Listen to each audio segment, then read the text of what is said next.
NEET पर आज की 4 बड़ी खबरें हैं। सीबीआई लगातार इस मसले में आरोपियों से पूछताछ कर रही है और ताबड़तोड़ गिरफ्तारियां भी हो रही है। एक एक करके हम चारों पॉइंट्स बताते हैं आपको।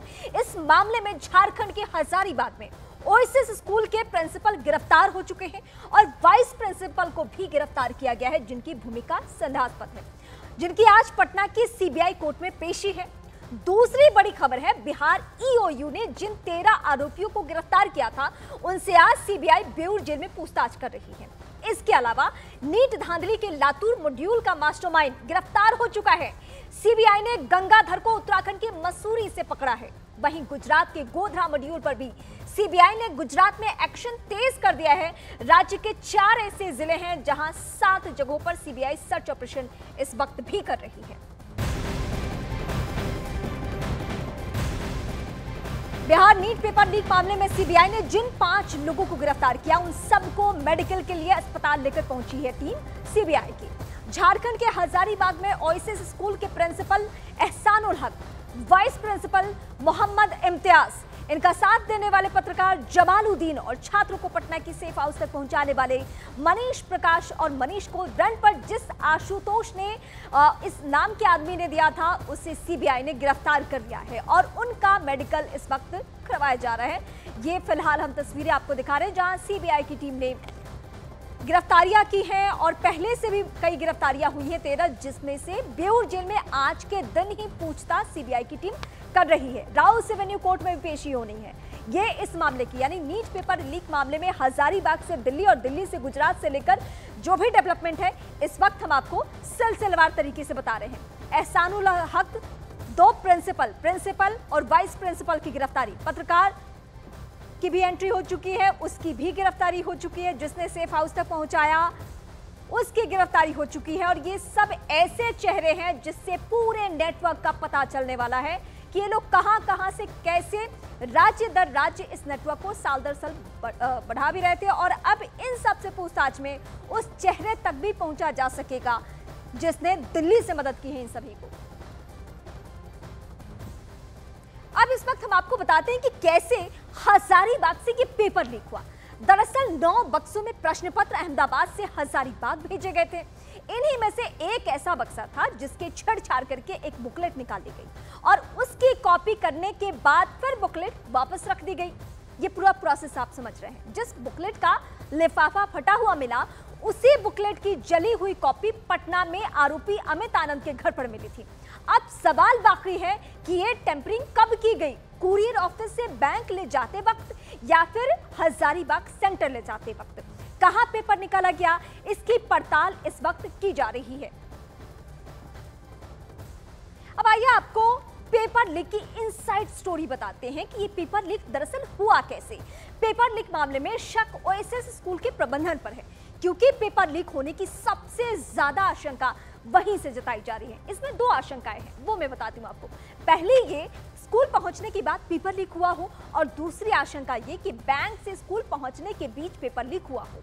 आखिरकार ओएसिस स्कूल के प्रबंधन पर शक क्यों है, अब इसे हम समझते हैं। दरअसल हजारीबाग में ओएसिस स्कूल के प्रिंसिपल कोऑर्डिनेटर थे, ओएसिस स्कूल के वाइस प्रिंसिपल सुपरिटेंडेंट थे। एक प्रोफेसर को ओएसिस सेंटर पर ऑब्जर्वर भी बनाया गया था। बैंक से प्रश्न पत्र कोऑर्डिनेटर और सुपरिटेंडेंट लाते हैं, तो ऐसे में बैंक और स्कूल के बीच में या स्कूल में पेपर लीक की आशंका जताई जा रही है। हालांकि सवाल ये भी उठ रहे हैं कि कोऑर्डिनेटर और सुपरिटेंडेंट की मौजूदगी में पेपर लीक हुआ कैसे, ये भी हम आपको आगे समझाएंगे। तो आइए अब इस वक्त हम आपको बताते हैं कि नीट परीक्षा के लिए एनटीए क्या-क्या इंतजाम करता है, एनटीए की भूमिका कहां-कहां है। हर जिले में एनटीए एक कोऑर्डिनेटर नियुक्त करता है। एक सेंटर पर एक सुपरिटेंडेंट, एक ऑब्जर्वर भी नियुक्त किया जाता है। सेंटर पर 2 डिप्टी सुपरिटेंडेंट, 2 इन्विजिलेटर होते हैं। बॉक्स सभी अधिकारियों और 2 छात्रों के सामने खोला जाता है। ये पूरा प्रोसेस है और इसीलिए हम आपको नीट पेपर लीक की इनसाइड स्टोरी बता रहे हैं। चलिए अब आपको ये बताते हैं कि पेपर बॉक्स आखिर होता क्या है, किसको कहते हैं। एक कार्टन के अंदर स्टील का बॉक्स होता है। कार्टन को एक स्पेशल टेप से लॉक किया जाता है, यानी चिपका दिया जाता है। स्टील बॉक्स के अंदर ही प्रश्न पत्र रखे होते हैं। बॉक्स के अंदर 3 पैकेट में 72 प्रश्न पत्र होते हैं। स्टील के बॉक्स पर एक डिजिटल लॉक भी होता है। नीट पेपर लीक की गुत्थी सुलझाने के लिए सीबीआई एक्शन में है। अब तक कई राज्यों से आरोपियों की गिरफ्तारी हो चुकी है। सीबीआई इस केस के मास्टरमाइंड की तलाश कर रही है। आपको बताते हैं कि सीबीआई पेपर लीक केस में किस राज्य में क्या-क्या एक्शन ले रही है। दावा है कि पटना से ही पेपर लीक की पूरी साजिश रची गई। यहां सीबीआई की टीम गिरफ्तार सभी आरोपियों से पूछताछ करने में लगी है। उधर झारखंड की अगर मैं बात करूं तो झारखंड के हजारीबाग से ओएसिस स्कूल के प्रिंसिपल एहसानुल हक को गिरफ्तार कर लिया गया है, जो जिले में एनटीए के कोऑर्डिनेटर की भूमिका में थे। जबकि लातूर से गिरफ्तार आरोपियों को कस्टडी लेने की तैयारी कर रही है टीम।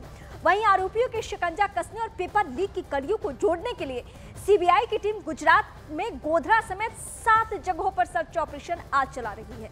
जबकि लातूर मॉड्यूल के मास्टरमाइंड को सीबीआई ने उत्तराखंड के मसूरी से गिरफ्तार कर लिया है, जिसका नाम गंगाधर है।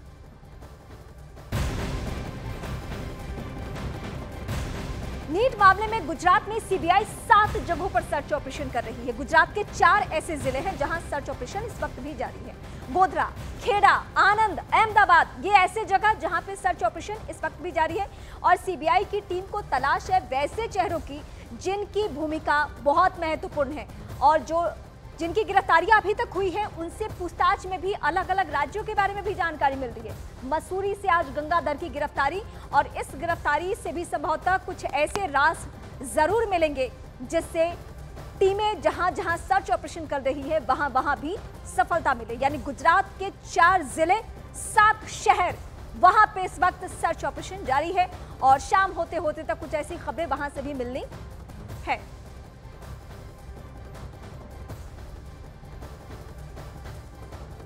अब एक बार समझिए कि आखिर गुजरात में नीट परीक्षा में धांधली का गोधरा मॉड्यूल क्या है। ये गोधरा कनेक्शन है क्या? दरअसल कई वर्षों से एनटीए पंचमहाल के गोधरा में जय जलाराम स्कूल में नीट परीक्षा का आयोजन करवाती रही है। इस बार पंचमहाल के कलेक्टर के संज्ञान में नीट परीक्षा में गड़बड़ी का मामला सामने आया। तो जहां परीक्षा शुरू होने से ठीक पहले जय जलाराम स्कूल के प्रिंसिपल तुषार भट्ट की कार की तलाशी ली गई, जिसमें 7 लाख रुपए कैश मिले।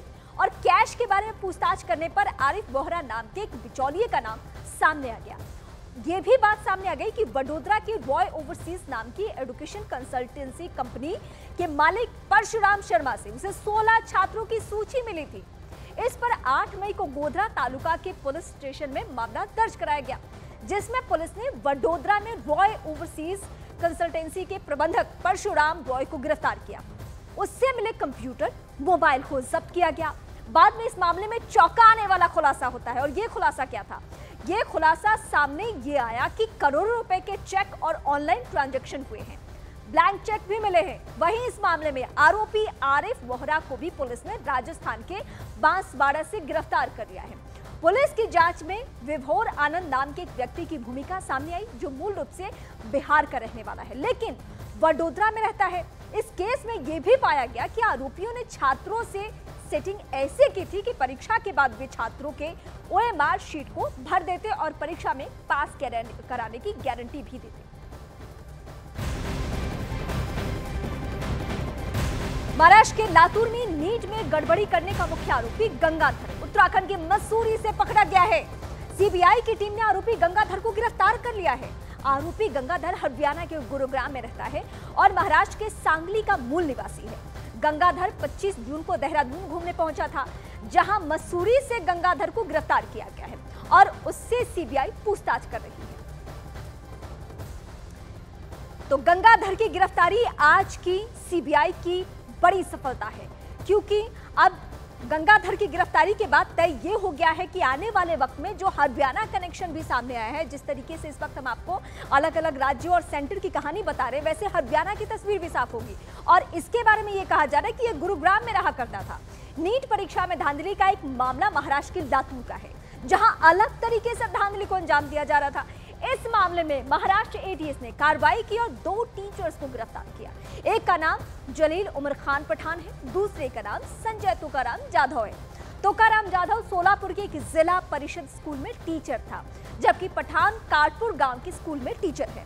दोनों पर आरोप ये लोग लग रहा है कि दोनों ने अभ्यर्थियों को नीट में पास कराने के लिए हरियाणा के गुरुग्राम में रहने वाले गंगाधर से डील करते थे और गंगाधर बिहार में लगातार किसी न किसी के संपर्क में रहता था, जिसने जलील पठान और संजय जाधव को कुछ छात्रों के हॉल टिकट भेजे थे और उनसे लेन देन की भी जानकारी सामने आई है। गंगाधर को भी उत्तराखंड के मसूरी से गिरफ्तार कर लिया गया है। शुरुआती जांच में ये पाया गया गंगाधर को लेकर कि इन शिक्षकों ने अभ्यर्थियों को पास कराने के लिए पैसे लिए, लेकिन उनके लिए वे पैसे का कुछ नहीं हुआ, बल्कि वे इंतजार कर रहे थे कि अभ्यर्थी अपने आप पास हो जाए और उनसे कुछ पैसे बन जाए। हालांकि अब मामला सीबीआई के पास पहुंच चुका है और सीबीआई इस मामले की हर एंगल से जांच कर रही है।